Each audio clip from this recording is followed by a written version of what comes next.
164 ধারায় স্বীকারোক্তিমূলক জবানবন্দি দিয়েছে নিহত শিশু আসিয়ার ধর্ষক হিটু শেখ।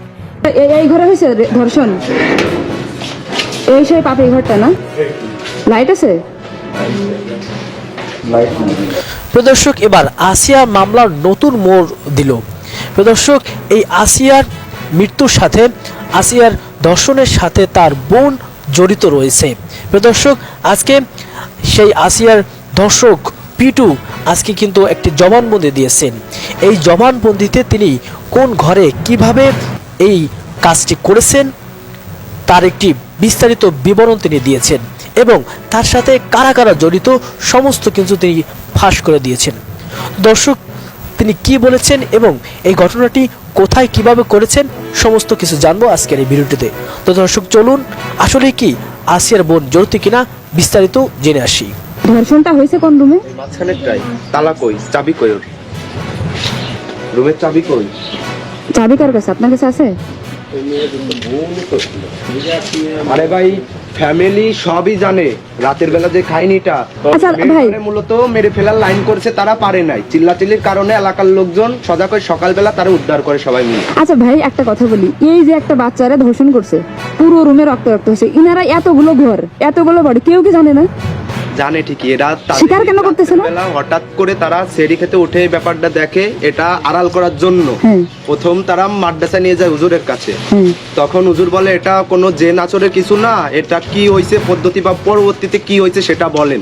প্রথমের খায়নি, তারা বলে না, তার ব্যাক আনে আনে তারা ওটা মানে মানসিক কায়দায় হাসপাতালে নিয়ে যায়, বাসায় বলে না। তারা মেয়ের যে ফ্যামিলি তাদের কাছে বলে না, হাসপাতালে নেওয়ার পরে সেই ব্যাপারটা এনারা তাকে ভর্তি করে দিয়ে তার স্ত্রী প্লাস তার স্বামী হলো পলাই দেয়, ছেলের বাবা এবং মা। এই বাড়ির সবাইকে অ্যারেস্ট করা উচিত। হ্যাঁ হ্যাঁ, মানে প্রত্যেকটা মানুষকে অ্যারেস্ট করা উচিত। যদিও লাইট আছে,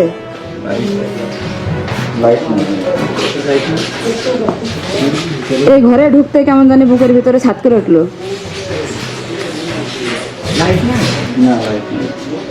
এই ঘরে প্রশাসন আসেনি তদন্ত করার জন্য?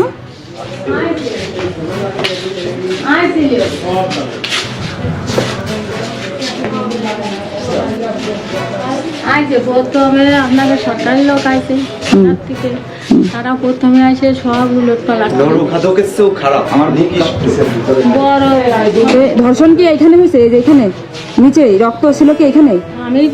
আমি বাড়ি ছিলাম না, আমি দেখিনি। আমার তাকে বলিও নেই। আমার সে নাকি নিচে পড়েছিল, আমি ছিলাম যে নিচে করে দিলে মা।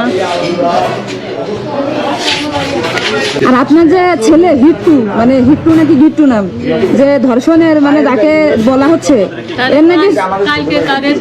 এর নাকি চরিত্র খারাপ, এটা কি সত্যি? আপনি বলেন, আপনি তো মা, এটা আপনি এর আগেও নাকি সে এরকম কাজ করেছে, এটা কি সত্যি? এরকম কাজ করি নেই। এই যে আমি কিন্তু এটা আসলে জেনের আচরণ না, এটা ধর্ষণ করা হয়েছে তাকে।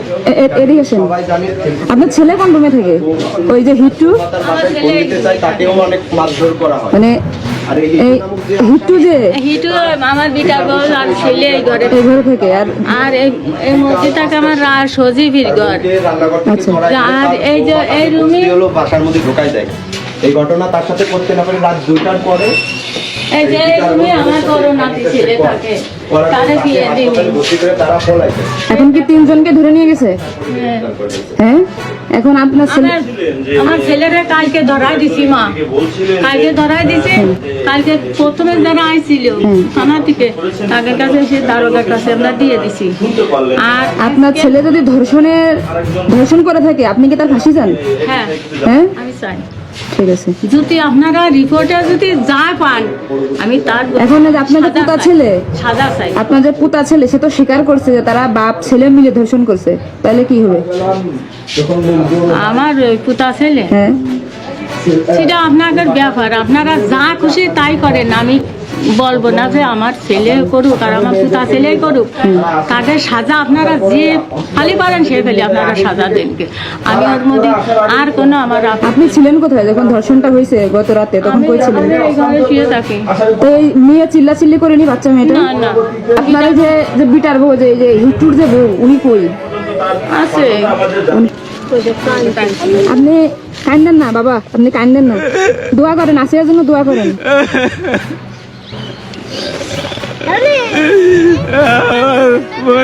রাত ভরে ঘুমায় না।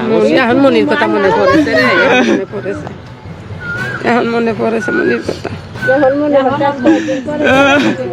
উনি তো ঢাকায় ছিল আসিয়ার সাথে মনে হয়। আমি বাড়ি নিয়ে চলে যাচ্ছি, ঢাকা ওরকম মনে করেন চলে যায়। ঢাকার বাজার আর গেলি কনে খুঁজে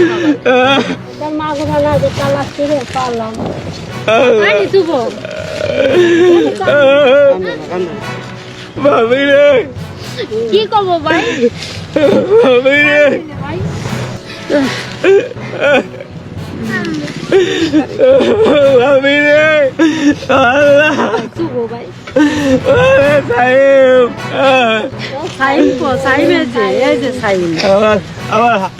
আবার মনে কো এই যে আপনার এই যে